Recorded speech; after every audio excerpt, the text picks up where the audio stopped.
This is VSiN, the sports betting network. The numbers told the story, they always do. It's one of those idiots who believe in analytics. This is a numbers game with Gil Alexander on VSiN. Good Tuesday morning to you. It is a numbers game at VSiN, the sports betting network, VSiN.com, Game Plus, iHeartRadio, YouTube TV, Sirius XM Channel 158. Gil Alexander, my little buddy Kelly Bidlin, everybody, alongside. What's happening? Not much. How we doing? I missed college basketball last night. Yeah, feel like a little bit of a slow Monday after a wild 4 days. Wait, what? No college? Oh, boy. Yeah, it's that time of year. Yep. We'll get it back on Thursday. Matty Cox from Three Man Weave will be here to discuss it on the numbers game, brought to you by Profit X. Drew Dinsick in his normal spot, talk NBA and the Miami Open with us. The second half of the Sunshine Double there at tennis. Mark Borges, so this is just in, by the way, Kelly. Special numbers game investigation, once again, reveals, in case people missed this yesterday, that the baseball season starts tomorrow night. Giants and Yankees to kick it off. Let's go. Even though kick it off is not the correct term for baseball.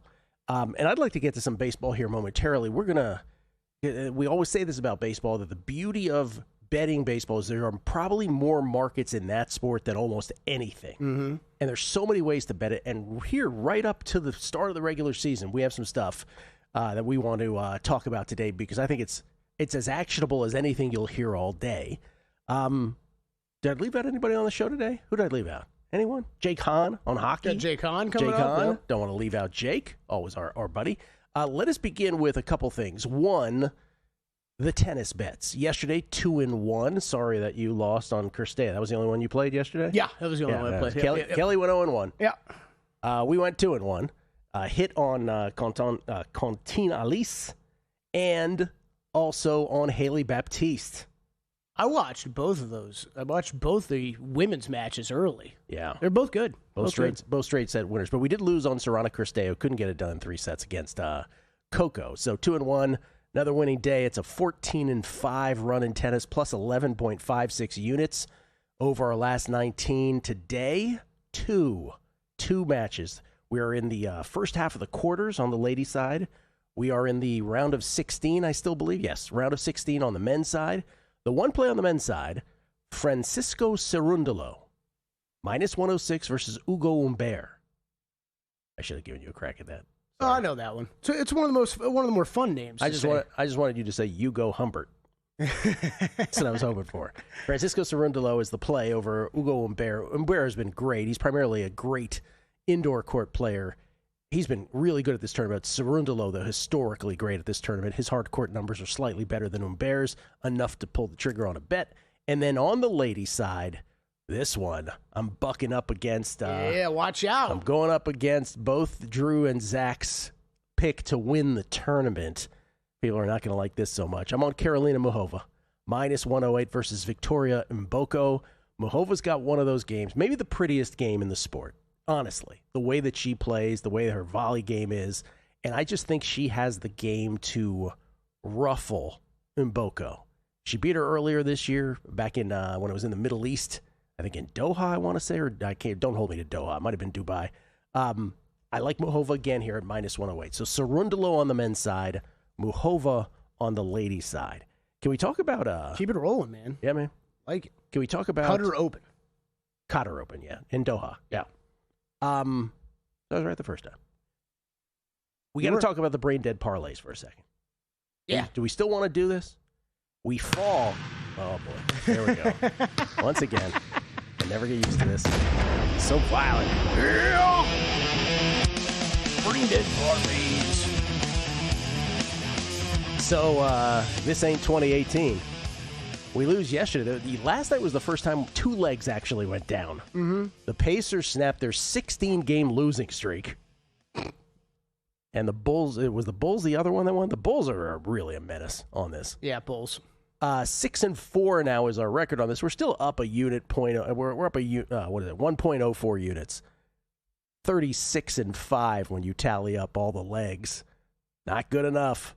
We're up 1.04 units. There's nothing tonight, but it gives us a day to contemplate. Are there too many mines in this minefield? Feels like it. Yeah. Because we were 4-0 out of the gates. We were 15-0 on legs. And since then, it has been choppy waters, to say the least. We've given it back. Not all of it, but most of it. It's 36-5 on the legs still, though, right? Like, I want to keep that in mind. I want to say that before what I'm going to say next. I think yesterday was a good example, Gil. Though there was too many. Like, I didn't end up getting involved yesterday. There's too many moving parts. When you're trying to do 5-leg parlays, right? There's a lot of moving parts when it comes to injuries, injury reports, the timing of it, and what you're really going to settle in on it. I mean, there was examples of. Like I was talking about possibly including the Clippers yesterday. Okay, you didn't know what Kawhi Leonard's availability was going to be by the time that the early window games began. So I think a lot of that's tough. Indiana had a bunch of their guys play yesterday that we haven't seen play for much of the season. They snapped their, what'd you say, 16-game losing streak? 16-game losing streak. Siakam goes for 37. Hey, look, the Pacers kind of look like they have a pulse from what they were a year ago. And yet with all that, we've still made a unit. No, exactly. It's just it's how easy is it going to be ever to expect 5-leg and 6-leg parlays to get home? Right? Oh, trust me, when it was 4-0, as easy as ever, just like it was in 2018. But there's two. But what you're hitting on there is an interesting point, though, which didn't exist back then, which is we don't know about player moves till much later in the day. We're doing this in the morning. Yeah. So that does trip us up to some degree. That Orlando-Indiana game closed at a much shorter number than what we were looking at yesterday morning. It's just I'm just saying when there's 5, you're going 5 legs. It's a lot of moving parts throughout the day. Ladies and gentlemen, there it is. If you took anything away from this show, when you do 5 legs on a parlay, there is too many moving parts. That is true. I think here's the call. We're gonna do one more. If it goes to if we go 0.04 units, we'll retire. Yeah, as a 0.04 unit winner. That's it. But there's too many. There's too many late transactional shenanigans with the player. Mm-hmm. And we're here in the morning and we're stuck in the morning, so there's nothing we can do. Right. I mean, and I think the idea behind it is still sound. Right. Tankapalooza. There are teams that we know are trying to lose games, right? I landed on the 16 losing streak snapper. Exactly. Right, exactly. Really? And it's just, I think the part that we probably need to remove from the conversation is brain dead, right? I don't know that it can be. It's brain dead. Okay. Yeah. It's brain deadier than ever, I think. Because we're not even able to, I know what you're saying, but in some ways it's almost more brain dead because it's like, we don't even know what these teams are going to pull before tip-off. So, anyway, we'll see. We'll do one more. If it's a winner, we'll keep going. If it's not, we'll stop as a winner. Yeah, I mean, look, dude, I think the list of teams is still sound. So, however you want to go about attacking them, working them into other. I mean, look, I don't think it always needs to be 5-team parlays or anything like that, right? We've gone short. It's 3, 3, 6, 3, 3, 4, 4. So the evidence suggests otherwise. It's just so happens some of these nights laid out with so many opportunities. And by the way, that's with not playing some. Yeah, that's true. And those end up winning, by the way. The Warriors, for instance. Yeah, of course, yeah. I mean, it's still 5 legs, man. We're gonna do baseball later. We have a segment. Kelly was scouring and he found some really good baseball stuff. But every once in a while, I'll wake up in the morning. I'll have stuff to say, and then someone will text something that will be better than anything I wanted to say in the first segment. And I bust on Steve Fezzik when he's in here a lot. Yeah, no, I do. Make fun of his actuarial brain and his sort of robotic stance on stuff. But I just want to point this out. Stevie can originate sometimes too. And he has some great stuff. So we were talking about Major League Baseball and all these different ways to bet the sport. In ways that you can't, the sports books don't have these markets for other sports. But with alts, with Major League Baseball, alternate season win totals, and we'll get to some variation of that later, which Kelly found. But just some simple stuff from Fezzik, which I think is great, just absolutely great. And you could bet this right now. Let's take an alt win on the Colorado Rockies. Let's start there. The Rockies to record a 60-plus regular season win season. This is at DraftKings. Rockies to record a 60-plus regular season win season is plus 360. Now, the over-under on them is 57.5 at Circa. So you're basically getting an over 59.5, 2 games higher than the Circa number at plus 360. Yeah. It is 54.5 at DraftKings, I should point out, but you get the idea, right? Yeah, right. It's only 2 games higher than what's at Circa. And by the way, let me just say their PECOTA number, the Colorado Rockies PECOTA number, is 60.8. You're getting 60 plus at plus 360 at DraftKings. Let's take another one. Yeah, this is good. The White Sox to record a 70-plus regular season. Stevie was looking at this morning. It's 2-1. It's plus 200, right? White Sox to record a 70-plus regular season. So that's really 69 and over 69.5 at plus 200. Their total is 68.5. One game better than that is plus 200. It's just incredible. I mean, these are very simple, straightforward things. If you look hard enough, you will find. Let me give you a couple other examples. Kansas City Royals to record 80-plus. They're lined at 82.5. They're minus 160 at 80 and at 80-plus. That ain't bad either. Okay, yeah. Here's one. The Pittsburgh Pirates, again from Fezzik this morning, to record an 80-plus season is plus 130. Now, the Pirates, as we talked about, that season win total has gone up and up and up, and it's at 78.5 right now.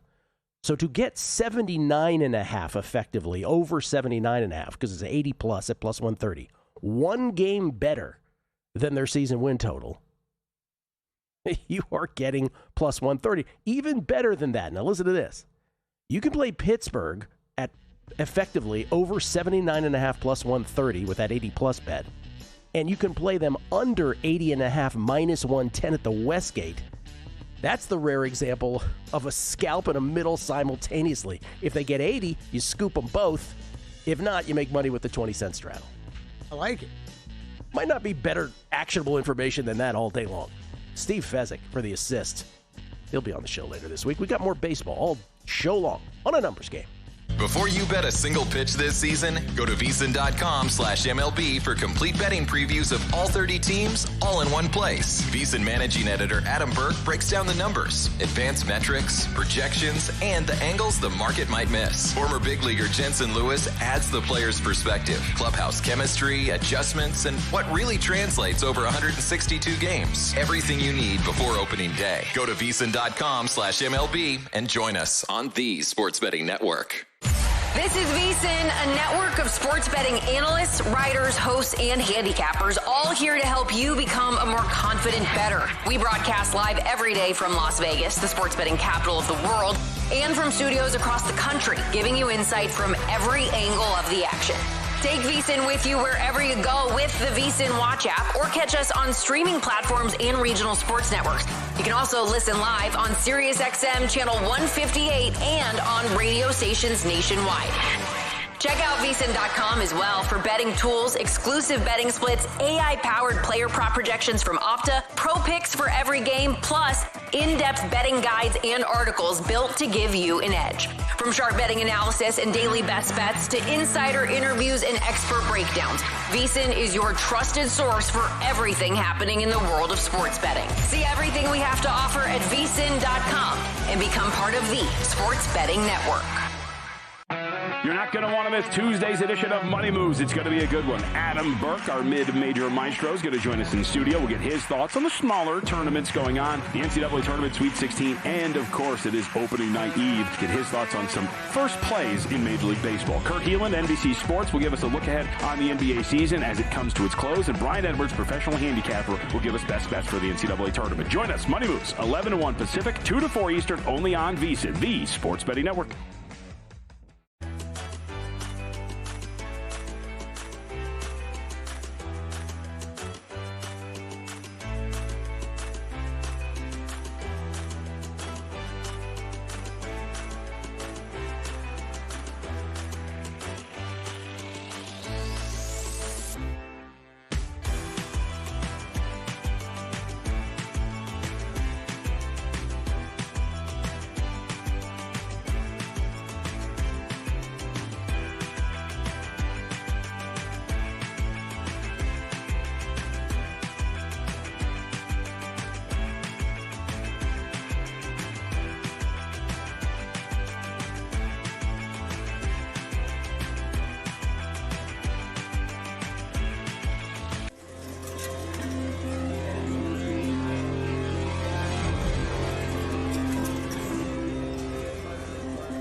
Numbers Game on VSiN, the Sports Betting Network. The Numbers Game is brought to you by ProfitX. There's still time to become the king of March on ProfitX.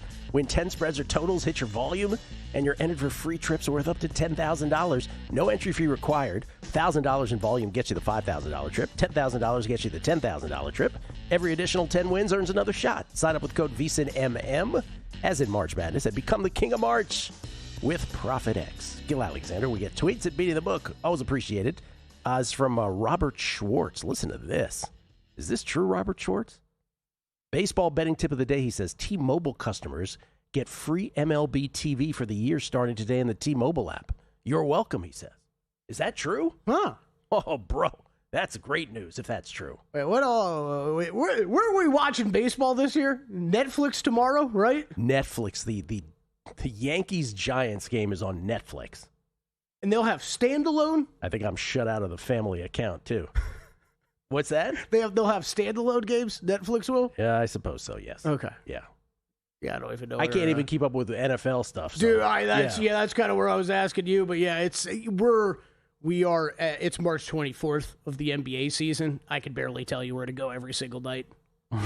It's the world we live in. Like Peacock Monday and Tuesdays, and then it's like ESPN on Wednesdays, and then Amazon Prime has the NBA League Pass package. And the NBA has that 11 p.m. Eastern tip-off game. Yeah, oh yeah, Peacock tonight, 11 Eastern. Ice Goon, I'll ask Jay Kahn your hockey questions coming up. He wants to know about the Rangers only having 9 shots on goal last night. That seems difficult. And it does seem difficult. You got to try it, it feels like. And there are realistically 4 teams fighting for the second wildcard spot in the West. Who gets it? We'll find out from Jay Kahn what his opinion is coming up. Brian Schaefer, 31. He's over at the Tankapalooza place. He says, time to put the Tankapalooza to bed. Juice not worth the squeeze. Okay. People are funny, aren't they? Yeah. Tim Bowers. Gil, with baseball starting tomorrow, I noticed one of the smaller books in my state offers series prices throughout the season. I can't seem to think if there's any value to betting these, but thought I would get your input. Thanks. Oh, there's absolutely value that can be found if you have, a handle on the starting pitchers and the bullpen availability, that kind of thing, in a 3-game set or a 4-game set. So yeah, if you're super crunchy with the numbers, there's absolutely value. Absolutely there is. And by the way, those are pretty universally offered, series prices before series starts. Jesse Welch, hey, Kelly, before matches start at 11 a.m. Eastern today, get your center future in. He's only minus 280. Oh, I did. Okay. I bought in. I got minus 260. I felt like that would get the Gil stamp of approval, but I didn't want to text you at like 4:22 this morning. I don't know what Gil's wake-up time is. 4:45? 4:55. 4:55? Yeah. Give me those extra 10 minutes. That's kind of what I figured, yeah. Chance Copperpot. On the Rockies over 59.5 wins, couldn't you just wait till the last game of the season and bet the money line and the odds are about the same thing? Maybe that's why the 2-game difference is worth so much on the win total. Just a guess. No, I think the Fezzik. I'm gonna go back to this because it's that good. It's a random thought. It is a random thought. There is a world where that plays out, though, it's a right? world, but we just don't know if that world will happen. Exactly. I can give you a lot of worlds. I mean, there's a world where they're the 75-win team, and then it's, not even close. Judd O'Connor, did I miss Gil's endless money tennis picks? Cerundolo on the men's side. Muhova on the ladies' side. Don't jinx us. Brandon Melling. The T-Mobile MLB TV freebie is in fact true. Signed up myself this morning. Bro, you kidding me? For those of us who have T-Mobile, that's the most amazing thing ever. How did I not know about this? Let me just go back to the Fezzik thing real quick, and then I want to get to these Victor Wembanyama comments. The TV in the studio is already paying dividends for on-the-spot content. But real quick again with the Fezzik stuff. March Madness TV.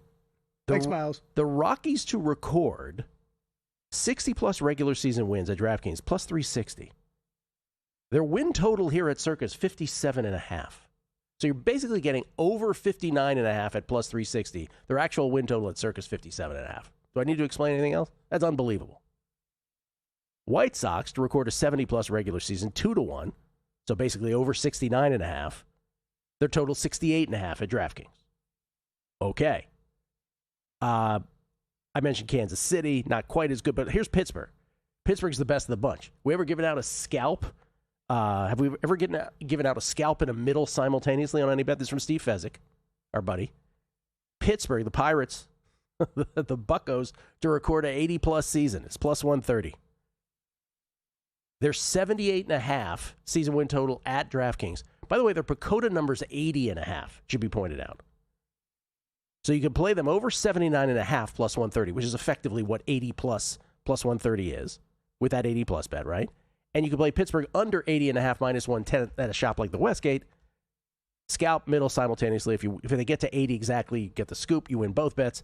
If you don't, you make money with a 20-cent straddle. One more, by the way. The Dodgers, to record 100-plus regular season wins, is minus 140. Their regular season win total is 102.5. Would you rather have the 102.5 or would you rather have 100 at minus 140? Mm-hmm. Okay. I'm just saying. These are endless. What Kelly and I will do later on the show, just sort of in tribute to baseball. By the way, Mark Borchard will join us later in the show. I buried that headline. He's got a bunch of yes-no playoffs coming up on these teams. But we also have one where it comes to number of teams to make the playoffs from certain divisions. We'll get into that later, which is a great Kelly Bidlin scouring find. I thought they were fun. Well, they're great. They're more than fun. When we leave here at noon, no, we leave here? No, we leave here at 1 p.m. Eastern, 10 a.m. Pacific. Caught me for a second. Kelly then scours sportsbooks. This is what he does the rest of the day. Yeah, Danny and I were hanging out, just going through every MLB market there is the other day. Oh, this is a big thing. JD in Florida last night spent almost an hour of my life trying to sign up through ESPN Unlimited for the MLB TV package and gave up. Just a ridiculous process to watch games. Instead, I downloaded the MLB app. And Rula says, yes, it's on T-Mobile for out-of-market games. New York Mets. Yes, Gil, it's true. By the way, he says T-Mobile's been doing this for years. Yeah, I just pulled it up. They do have the local blackout, but I can still watch any and every other game. I never knew that. I really didn't. Free 1-year subscription to MLB.TV for the 2026 season, a $150 value. Chance Copperpot adds, if you're not a customer, have someone you know that won't use it. Hand it over. Or that, yeah. Or you could do that. So Miles Gwynn gave us this TV in the studio. Usually we have TVs in the studio, but they're like in the lights. We can't see them. If we look at the TVs, our eyes blind. Ow, I just did it. Yeah, and we can't see. I mean, we get the universe of stars, whatever, and we can't see anything afterwards. But he put one down here for March Madness because shows go on during March Madness. And so they're doing, on ESPN, they're doing this whole Victor Wembanyama segment. Wembanyama has come out now and has said he should be the MVP. He's like, I should be the MVP. 10 games with 25 points and 5 blocks. The rest of the league has 10 of those combined. That's kind of dominant. Just one stat to throw out about Victor Wembanyama. But when you look at the betting market, Kelly, Shai Gilgeous-Alexander's minus 1,000. Luka's 12-1, and then it's Wembanyama at 33-1. These are the best numbers you can get on all these guys at FanDuel or DraftKings, those two books specifically. He came down after he opened up his mouth last night, huh? Did he? Yeah. I think this got a little shorter for Wemby. No, this was the same from yesterday to today. Same from yesterday? Yep. Okay. At least at those two books. I don't know beyond those two books. Do you think that him coming out and saying that will have an effect on voters and he's actually got a shot at this? Minimal effect. I think it never hurts. I don't think it ever hurts for these guys to go out there and make a case for themselves. And man, I'm just reading through some of the Wembanyama comments from last night. I caught wind of this morning. I didn't realize he went on for as long as he did talking about why he deserves. They put him up on that screen for a long time. It's quite a lot. He feels very strongly about it. He feels very strongly about it. And you know what? He's kind of right. I'll take the highlight quote for you, Gil. I think right now there is a debate. There should be, even though I think I should be the lead in the race. I'm trying to make sure at the end of the season there is no debate. So I think that's kind of the highlight statement from Wemby. Look, as someone who has a Victor ticket, I love it. Mm-hmm. Yeah, absolutely. Look, I think it's tight. Yeah, I think most likely, I think the odds, for the past couple weeks, Gil, I think the betting odds have been pretty on point. I think Shai deserves to be where he's at. I think it is most likely him. Luka. Explain why Shai deserves it. Explain why it's that big of a gap. He's on the best team in the Western Conference. What are they? 3 games? They're 3 games better. Than statistically, he's got a better case than Victor Wembanyama for what he's doing individually on the offensive side of the ball. I think offensive matters more to voters than defense. I think that's most of it. That's most of it. Well, we'll go through all the numbers. Victor, if you don't win it, just win the NBA title. Chris Foster brought up a great point behind the glass, which is, imagine what, we said this with Defensive Player of the Year, too, when they gave it to Gobert instead of Victor, which is like, what are we doing? What is Victor's MVP number going to open at next year? Oh, it's going to be silly. It's going to be silly. I mean, like, you might as well make SGA, Nikola Jokic, and Victor Wembanyama each, like, plus, But like, this is my point. 140 What are we really now. talking about? Who's the real MVP? Come on. Well, like, I don't think he's out of it. Well, I'm just saying, it's like, first of all, to me, Nikola Jokic has a better case than almost anybody here. So that's where I think I think it's really tough to compare all these cases, right? Like, Luka's got some great individual offensive stats. Now the team's climbing up there. The OKC's still on top. We thought the Spurs could get on top. My point in this Jokic is great. Kelly, I don't think these betting numbers reflect reality. That's my guess. Just a guess. Coming back, Jake Hahn on the NHL. Next on A Numbers Game. Time. There's nothing more valuable. It's what drives everyone to make the most of every moment. We celebrate living large in the now. In a city where time disappears, we create experiences that electrify the soul and memories that will last forever. We go big. We go all night. And here, everyone is invited. So get loose and get loud. This is Circa. You'll have the time of your life. Laptop or phone, couch or sportsbook, VSiN goes where you go. Wherever you watch VSiN, the experience stays seamless. Live shows, replays, and sports-specific clips all at your fingertips. VSiN Watch puts you in the driver's seat. Available in Roku, Samsung, Amazon, iOS, Android, app stores, or get it direct from the source at VSiN.com. Download VSiN Watch today on your favorite app store and join us on the Sports Betting Network.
This is VSiN, the Sports Betting Network.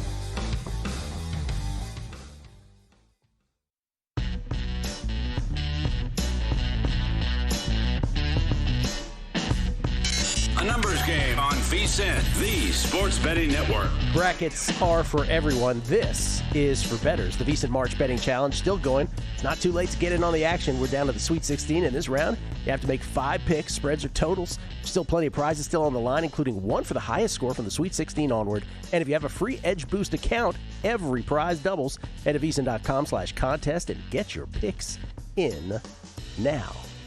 Gil Alexander, Kelly Bidlin. Always appreciate everyone hanging out with us each and every morning. We have some listener questions for our next guest. Jake Hahn joins us now to talk some NHL, but also other sports as well, because he's betting other things. That's right. You can follow him on Twitter at jhahn4. That's JHAHN and the number 4. Of course, co-host on The Point and the Fantasy Hockey Show. Those at SiriusXM NHL, co-host of NHL Fantasy on Ice Podcast as well at NHL Fantasy. Joins us now courtesy of the Progressive Guest Line. Jake, what's happening? Oh, not too much, guys. Happy to be here. Still a great time in the sports calendar. Like you said, it's more than just hockey for me right now. I was enjoying some March Madness over the weekend, been into the Miami tennis. I know you would certainly be dialed into that as well, Gil, and getting ready for some more games on Thursday for March Madness. But 15 games in the NHL tonight. So tonight's going to be very much owned by the National Hockey League. I'm looking forward to that. Looking forward to that. How did you do at Valspar, by the way? Did you bet that? Not as well as I did at the Players, guys. I couldn't go back to back after the Cam Young call, unfortunately. But when you hit a winner, you kind of, you feel a little free and easy the next week. That's right. It's sort of like, okay, I'd love to hit another one. Of course I would. But if things don't go your way, it's a little bit easier to take. Brooks Koepka just kind of lurked for me all week. He was right there. Couldn't get the driver going at all. He's really struggled to hit fairways. Iron play was great though, which I guess if you're trying to make a case for Brooks at the Masters, which I don't know if I'm going to be in on betting him for the Masters, guys, but it is a second shot golf course. And if his approach play is like that, and maybe you can make the case, but he's going to have to figure out the driver. Funny enough, this week's kind of sets up perfect for Brooksy at the Houston Open, a course where you could just let it rip, wide open fairways. If that's how he's going to be driving the ball, maybe he is actually live this week at Houston. Yeah, also another important note with that is Brooks helping with the redesign of this course too. So I would think at least a bit of an advantage there, Gil. Put that there. Yeah, get rid of that trap. I've had problems with that. Get rid of that. Get rid of that tree. It's annoying. That kind of thing. All right, we have a listener question about the NHL before we get to your picks, because you have sides and you have an angle on something else. This is from Ice Goon, who says, 2 questions for Jake. Let's take the first one first. He goes, how does an alleged NHL team only get 9 shots on goal in a game? He's referring to the Rangers, who only mustered 9 shots on goal. Was that last night? That was last night. There was only one game, so everybody in the hockey world was watching this game, unfortunately, for the Rangers. There was no other games to distract them, and they're facing an Ottawa Senators team that is probably the best shot suppression team in the NHL right now, maybe outside of the Carolina Hurricanes. So to be honest, guys, I watch a lot of hockey. I think there was a lot of people maybe watching the Sens for the first time in a while last night.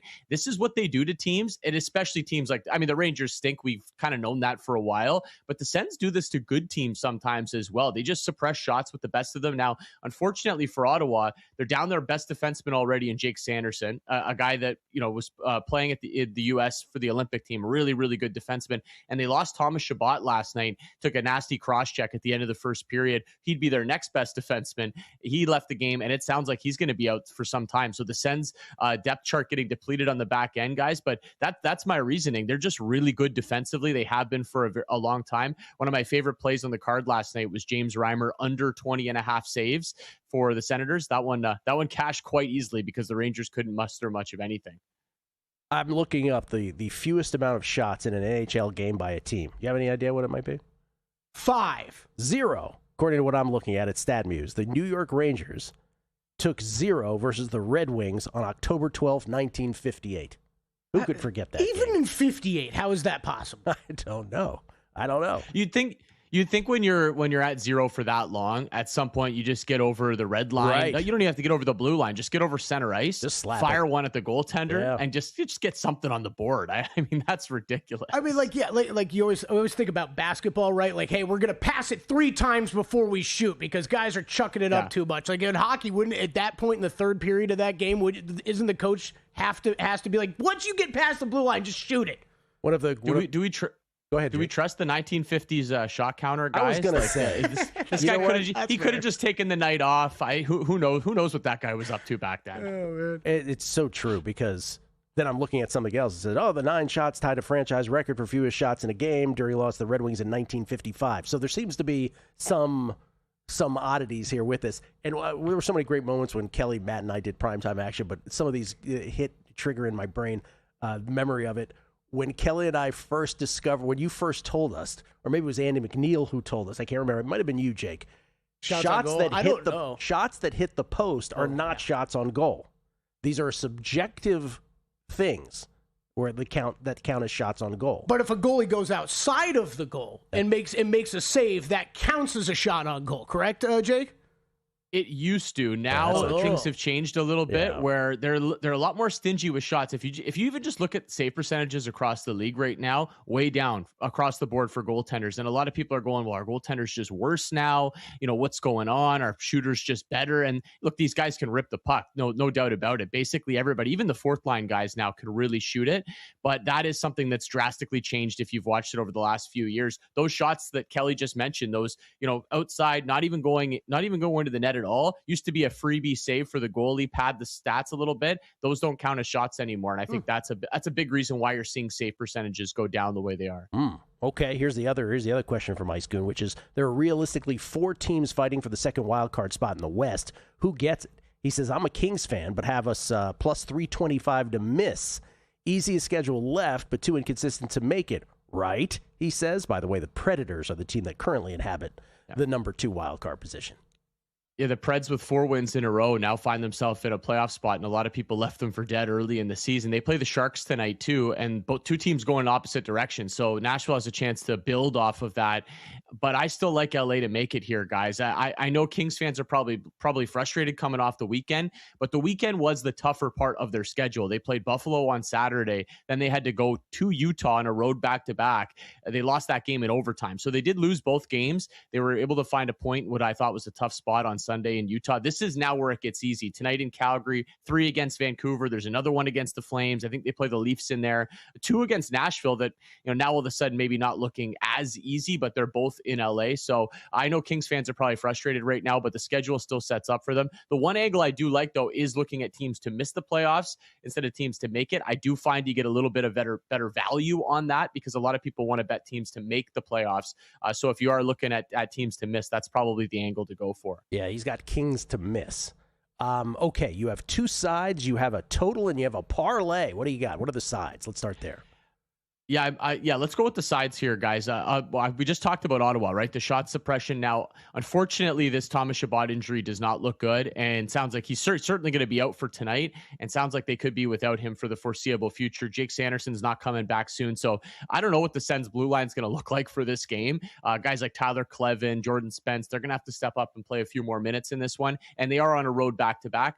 I don't really care. I just like how this Sens team is playing. I don't love how the Red Wings have been playing now for a while. They've got injuries of their own. So even on a back-to-back, I'm going with the Ottawa Senators. They saved their starting goaltender for this matchup. They started veteran James Reimer last night against the Rangers team that we talked about could barely get a shot on goal. So I like Linus Ullmark in the Sens to find a way to win. I think we're getting a good number because of all those factors I mentioned working against Ottawa in this situation. You're also on the Hurricanes.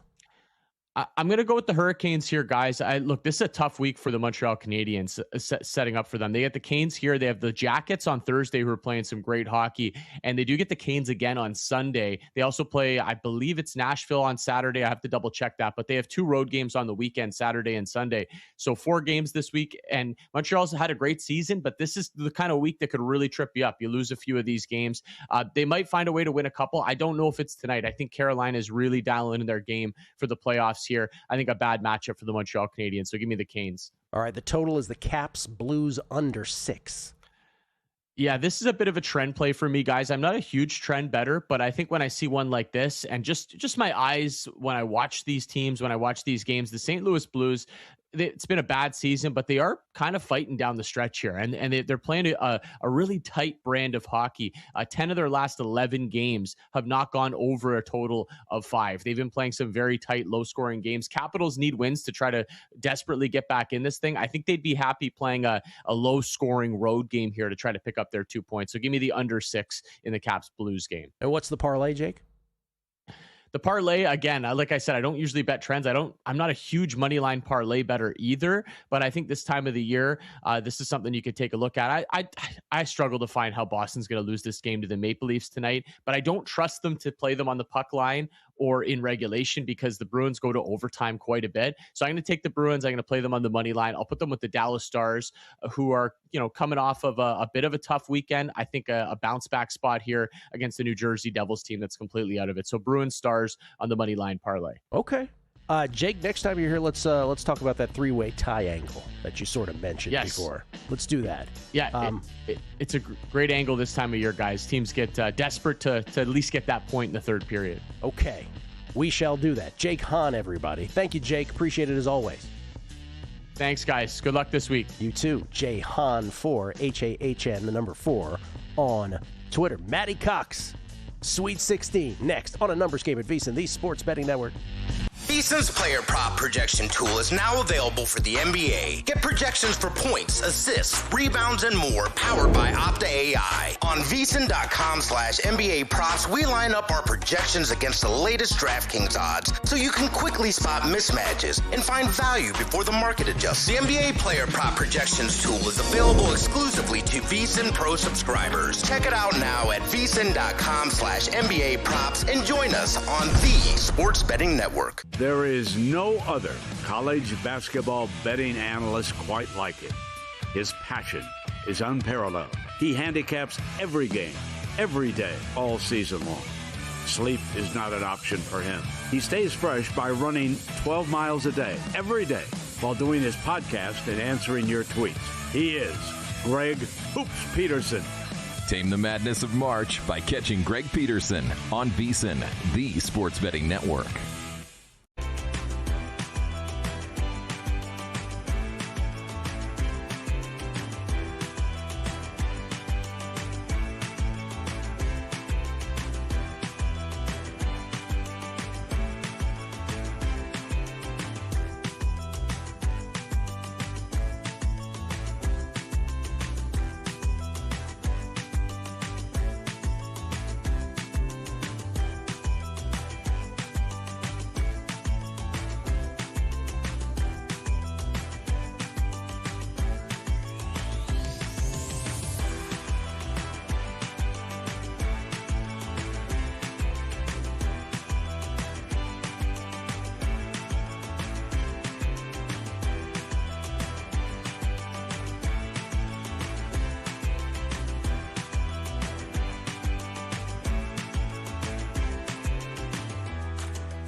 A numbers game on VSiN, the sports betting network. A numbers game brought to you by ProfitX. Free trips worth up to $10,000. That's what ProfitX is putting on the line for the King of March.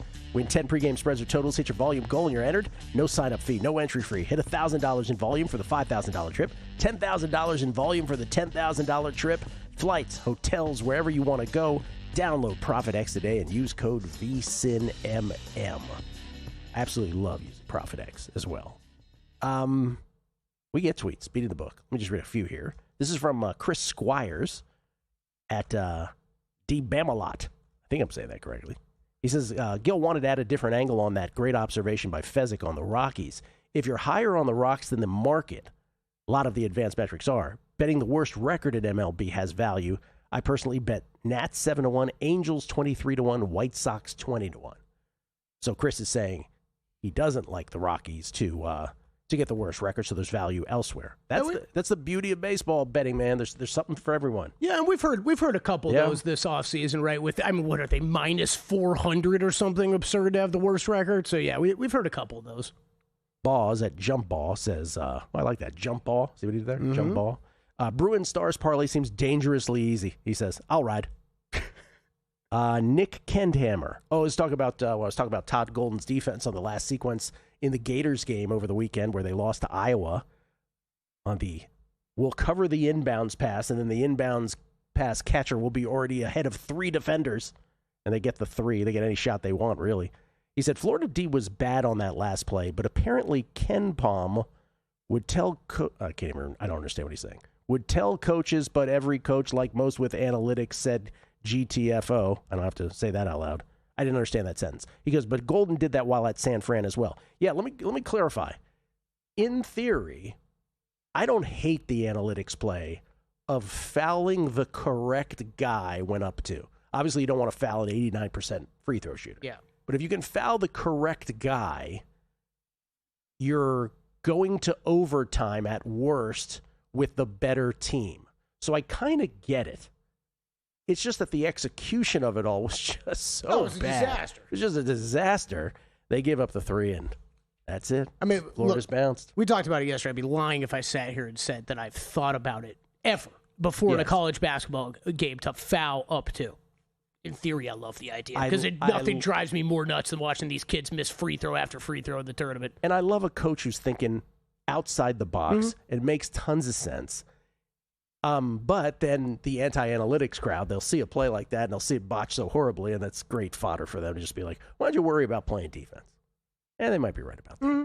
Matty Cox joins us now to talk Sweet 16. He's part of the 3-Man Weave crew. You can follow them on Twitter at 3MW_CBB. You can follow Matt at Matty with a Y_COX. How you doing, Matt? Doing good, fellas. Now enjoying your sort of framing the debate of some end game strategy here. The key thing with the rule changes this year is a lot of coaches scared to foul when they're up 3 because of the continuation, the way they're sort of giving more leeway to that. And then you also have to not only trust your players to execute, which we saw Florida sort of fail, and then the referees have to do their part and call it square on the button, which obviously is, not always the best zebras doing college games. So yeah, I see both sides. Per usual, there's never a black and white story to any of this stuff. Once again, you've brought up something that I talked about on air yesterday, and then after the show, I gave Fezzik all his flowers earlier today about the baseball plays, but he went on and on about this, right? I mentioned on the show the end game of Kansas and St. John's, how if Fezzik is like, oh my God, they're idiots. They used all their fouls to give before the 6-second mark. And I'm like, well, Steve, directionally you are correct.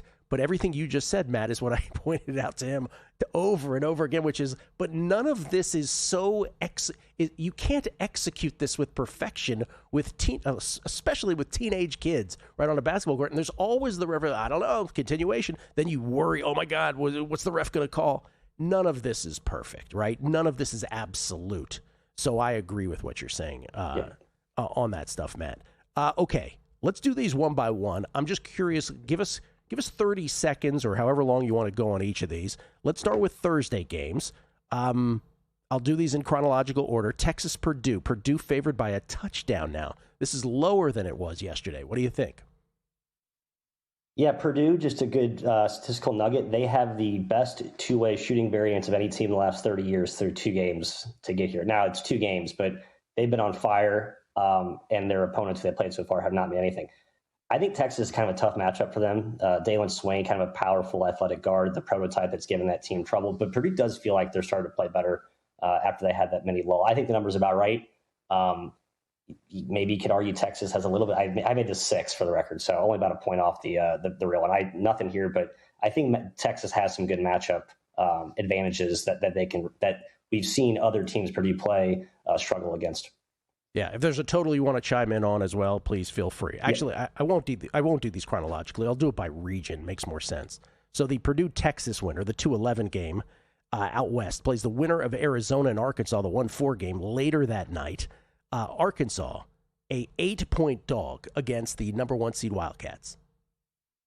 Yeah, it feels big. I have a future on Arkansas. I think this is one where it's either there's been a few of these matchups so far where you either like the favorite or you like the money line for the dog. I think this is I don't see an in-between situation. Arkansas's defense is super leaky, but they are athletic. You can see them maybe playing up defensively because we know how good they can, how dynamic they are offensively with Acuff at the point of attack. The number feels high, but it's high because the total is high, right? So I think this will play closer to it'll play closer to like a 10-point spread here. I like the over, no official bet, but I just think this is going to be a up and down ping pong pace with a ton of efficiency both ways.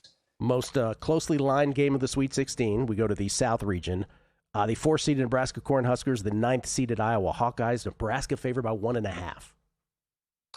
I like Iowa here. Almost bet this. Just a good matchup, right? Iowa's not super athletic, not super big. Both games they played them super close. They beat them once regular season. The other one they lost in overtime. And Nebraska no longer has that crazy home court advantage that I think was very, very real. Probably worth a point or two in that those first 2 games. I mean, Kat said it was the best home court crowd he's ever seen in an opening regional site. So I think Iowa wins this game. Lowest total of all the Sweet 16 games, by the way. We're showing 134.5. I'm seeing some 133.5s here as well. Winner of Iowa-Nebraska takes on the winner of what I think most would say is the best game on Thursday night, Illinois-Houston, the 3-2 game in the South region, with the Cougars favored by 3. Yeah, Houston took some money here. Probably think one of 3.5 we're showing now. Yeah, up to 3.5. So I don't know. I just think Houston's guards are too good, man. They were just they shredded A&M. Illinois' size is going to be a real kind of, you might have to get used to for Houston, but Houston's played, they Big 12. They've seen some big teams, and I think they're categorically more athletic on the perimeter. I think that shows up here. I don't want to lay 3.5. That feels a little bit too big, but I think instinctually that's where my head's at. Okay, to Friday night, D.C., maybe the best couple games of any region. St. John's and Duke. Dukie's favored by 6.5 here. I like the Johns. This is my only official bet of this round. I took 7. Just think their physicality and size up front is going to give Duke some problems. I think people have been overplaying that narrative. I think Duke still advances, but it's hard to see a Rick Pitino team getting beat by more than a touchdown, especially against a Duke team that's not 100%. The injury situation with Foster and Big Pat's going to be key to watch as we get closer to tip and how much they're going to play. But I think a brittle Duke team is not one not ripe to cover this. Sadly, Matt, you and I, it's the only bet I have too. St. John's plus the points. Yep. What could go wrong? Winner of that game takes on the 2-3 game in the East, Michigan State and UConn. UConn being the 2 seed. UConn favored by 2. Tough matchup here. I went back and forth. If Michigan State continues to get some production from, they really have their number 2, the 2 position for them. They're kind of off guard next to Fears. We know they have Cohen Carr, who's a freak, but have a ton of bigs. If they keep getting production from guys like Kurt Tang and Trey Ford, sort of these unsung heroes, I think they're the better team here. That's really been the key for Michigan State all year. When they've had issues, they've not got production from that 2 spot. But so far in this tournament lately, they have. I think that kind of makes them pretty scary, not just in this matchup, but potentially going down the road to the Final Four. All right, to the Midwest, Alabama, Michigan. Surprise, Alabama still alive. They made their seeding, but Michigan's favored by 10. Biggest spread, highest total, 175.5. Yeah, similar to the Arizona-Arkansas, it feels high, but it's because it's such a high total, so it just that kind of stretches out the margin of victory there. Just don't know how well Bama's bigs are going to match up inside, but if they continue to do what they did against, we saw them do it against Hofstra, actually first round. Oates just let those bigs step out in the behind the line, just start stroking it from 3. If they're hot, I think that's how Michigan can get beat. We saw Wisconsin do that to Michigan this year, just go 5 out. If your bigs can make threes consistently, you can kind of tilt the math in your favor. That's a big ask, though. They have to make a lot of threes to keep up with Michigan's. Just, they basically are flawless on both ends at this point, but that's the one area you can kind of pick on them. All right, and then the winner of that takes on the 2-6 game in the Midwest. Iowa State favored by 4 over Tennessee. Yeah, it's funny. The market has Tennessee rated lower than most of the models because the fact that, just for example, KenPom has this a 4-point deficit, and then Josh Jefferson for Iowa State. I mean, if he's not going to play, he's worth at least 2 points. I stayed away here. I think Tennessee's a